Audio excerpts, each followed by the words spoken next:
Like many things in this world, there will be differing opinions on games. One person may enjoy role-playing games while others find them boring, no matter how much praise a certain title has received.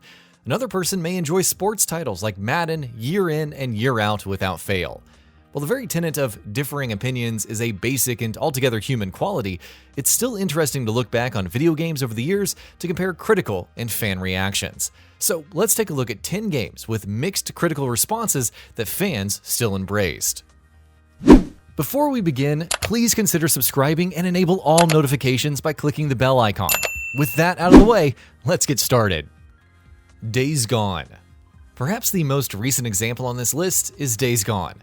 First revealed at E3 2016, its main calling card was the sizable hordes of undead on screen that players could battle. It was originally slated to release in 2018 but faced a number of delays before finally launching in April of 2019.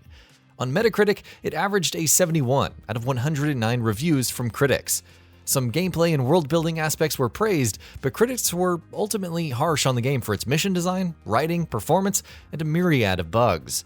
While not an outright terrible review average, it was a shock to PS4 players, especially with how revered Sony's exclusive first-party offerings had become.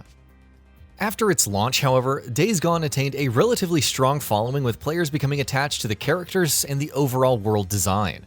Bend Studio would also update the game frequently, adding new challenges, difficulty modes, and bug fixes.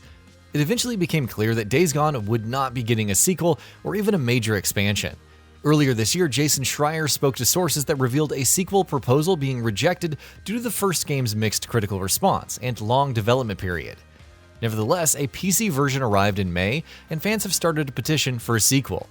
Bend Studio is currently working on a new IP built on, quote, the deep open-world systems that they have developed with Days Gone, as per PlayStation Studios head Herman Hulst, so at the very least, its DNA carries over in some ways.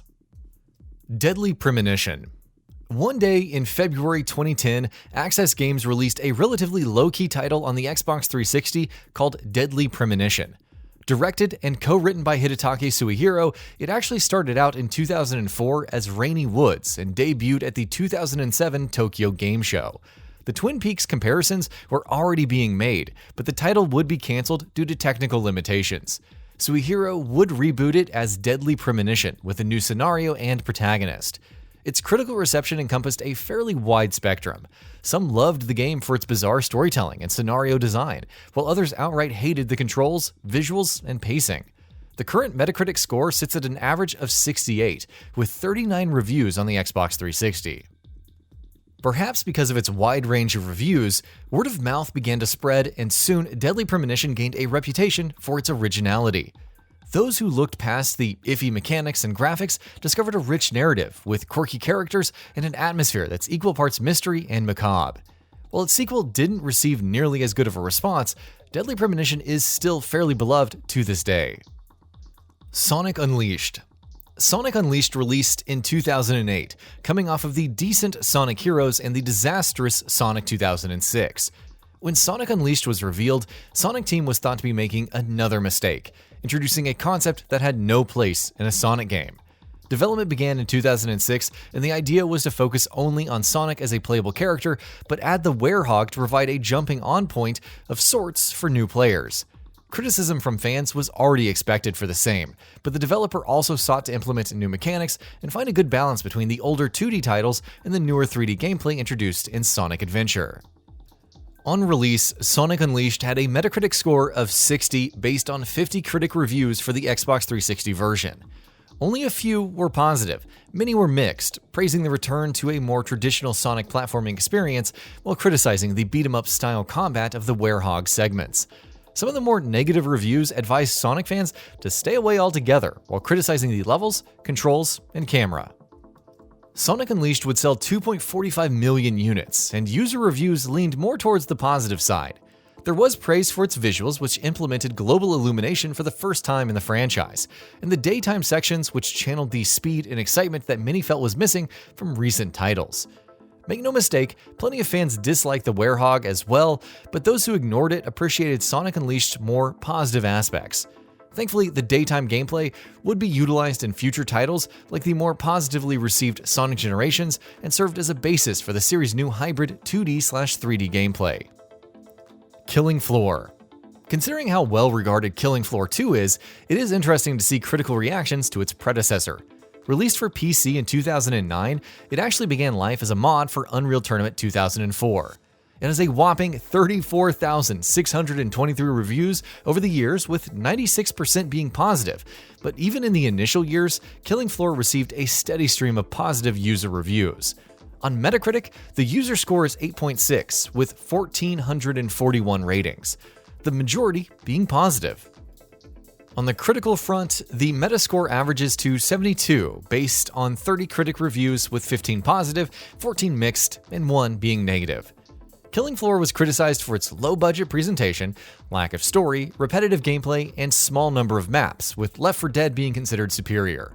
The more positive reviews noted the game's great weapon design, sound effects, and promising gameplay, though it was noted to be different from your average zombie shooter experience. Over the years, Killing Floor would receive numerous updates and additional content, selling about 3 million copies as of December 2014. Killing Floor 2 was released in November of 2016 and also received praise from fans, though less than the original due to a variety of factors, like microtransactions being added before its full release. Its Metascore is only slightly better at 75, but it's still receiving support to this day. Nier. For as beloved as Nier Automata or even Nier Replicant version 1.224744874139 was, 2010's Nier wasn't quite so lucky. The action RPG title was set 1,000 years after Drakengard 1's fifth ending. Originally released as Nier Replicant in Japan for PS3, it was released in the West as Nier for the Xbox 360 and PS3, though this version is referred to as Nier Gestalt and featured an older protagonist. The unique narrative, memorable characters, and intriguing aesthetic helped set the title apart. Some critics sang a different tune back then. On Xbox 360 and PS3, Nier had a Metacritic score of 67 and 68, with 60 and 58 critical reviews respectively. Among the various criticisms included a lack of originality, boring filler, the weird mixing of 3D hack and slash and side-scrolling segments, and below standard graphics. It had its fair share of positives, but the mixed and negative reviews were higher. While fans agreed on aspects like the visuals and annoying fetch quests, the response to the overall game was much better. The PS3 version has an 8.7 user score with 407 ratings, while the Xbox 360 version has an 8.4 user score with 186 ratings. Both praised the game for its writing, storytelling, characterization, and how it handled its endings. Despite its faults, Nier laid the groundwork for the much better received Nier Automata, which was a critical and commercial hit. Dying Light. Considering that Techland had originally worked on the Dead Island franchise, Dying Light was something completely out of their comfort zone. It was a first-person title with hack-and-slash combat, but also featured parkour and a large open world to explore. Development began in 2012, with PS3 and Xbox 360 versions planned. These would eventually be cancelled, and in 2015, Dying Light would release for the PS4, Xbox One, and PC. With a Metacritic average of 74 based on 58 reviews, it did receive some praise for its parkour and overall world design, along with the risk versus reward mechanics of venturing out at night. But the story was panned, along with the side quests, while the combat was considered by some to be clunky. Nevertheless, it was a commercial success, and Techland kept updating and improving the game. First with bug fixes and improvements, then with new content like new difficulties, new weapons, a new rarity level for weapons, including crazy new fantasy weapons, and numerous new outfits. Quarantine zones were revamped, parkour challenges were added, and the game began to lean more into being an action RPG. This culminated in the release of the Enhanced Edition and the following expansion. The latter adding some great new story missions and mechanics like the buggy, while the former introduced bounties and a legend system for post-game progression. By the end of 2019, the title had over 17 million players, with numerous cosmetic DLC, events, and paid modes like Hell Raid. Techland is currently working on Dying Light 2, which, despite reports of troubled development, is out in December and seems to have a positive buzz thus far among fans. Diaries of a Spaceport Janitor. One of the more unorthodox releases of its time, Diaries of a Spaceport Janitor sought to explore themes of capitalism, mental health, and gender issues. As a janitor, your job is to pick up and incinerate trash, hoping to someday escape Zabran's rock. It's easier said than done. You need to fulfill your daily duties, sticking to the drudgery of routine in the hope that things improve. The gameplay isn't the most exciting, but it is intriguing from a story perspective if nothing else. Things get weird when it comes to its reception. Diaries of a Spaceport Janitor has a 69 Metacritic score, but only 7 critic reviews. 5 are positive, while the remaining 2 are in the strictly average category. A peek at the user reviews reveals few positives and several negatives, but ratings-wise, it's a staggering 2,687 positive to 5 mixed and 100 negative. Looking at its Steam reviews, the title has received praise for its themes and presentation, while a few highlighted issues with the bugs and the general repetitiveness of the gameplay. But why the hugely positive user score on Metacritic, especially compared to the critic score? Well, we may never really know. Tengami. Initially released in 2014 for iOS and Nintendo Wii U before coming to PC and Android in 2015, Tengami is an adventure title whose aesthetic channels Japanese paintings. It's a short, fairly straightforward title with great music and, as you might have guessed, didn't quite resonate with all of its critics. The Metacritic score is 70, with 15 critic reviews, 7 being positive, 7 mixed, and 1 negative. Plenty of praise was heaped on its visuals and music, but the gameplay left much to be desired. While there aren't a lot of user reviews to go off of on Metacritic, the overall user score is still crazy, with 918 positive ratings, 5 mixed, and 21 negative. Tengami was rated lower on PC among critics, with a score of 57 for 6 reviews. And though the user score, based only on 10 ratings, is lower there, the Steam page tells a different story. Among its 691 reviews, 83% are positive, giving it a very positive rating overall. Many praised the game's pop-up book presentation, even as the puzzle solving and gameplay took a back seat. An odd reception all around, but at least the music still holds up to this day. Monster Hunter. At a 68 Metacritic score with 37 reviews, this one hurt, especially given how beloved the Monster Hunter series has become for both critics and fans over the years.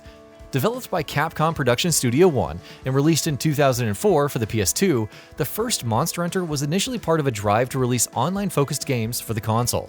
As such, it presented an altogether different style of combat from games at the time, one that was slower and more methodical, and that consisted of hunting select targets as opposed to hordes of enemies. As an online title for consoles, it was compared to titles like Phantasy Star Online and criticized for its combat, lobby system, and controls. However, Monster Hunter would become a huge hit, selling over 1 million copies and being praised by fans for its challenging monsters, the deep variety of its weapon trees, and unique approach. Despite issues with the online lobby system, it was still fairly popular with PS2 servers running in Japan until July of 2011. Monster Hunter G would expand on the base game, releasing in the West as Monster Hunter Freedom and garnering average reviews overall. The sequel would release only in Japan, but Monster Hunter Tri received a worldwide release, garnering strong praise and selling 1.9 million units on the Nintendo Wii and 2.6 million on the 3DS. Of course, the rest was history, and now Monster Hunter stands as one of the most respected action RPG franchises. Speed Racer, the video game for the Wii. Movie tie-in games, with a few exceptions, are generally not that great, and given the mixed response to the 2008 Speed Racer film, the same was expected here. The Nintendo DS version actually ended up surprising quite a few critics and fans for its 60 FPS performance and addictive gameplay. But on the other hand, the Wii version wasn't particularly well received. It scored a 69 Metacritic score out of 30 critical reviews. Criticism ranged from terrible AI and production values to a lack of content. As such, the Car-Fu system, which saw players avoiding collisions with other drivers and performing acrobatics to collect boosts and eventually enter the zone, was unique.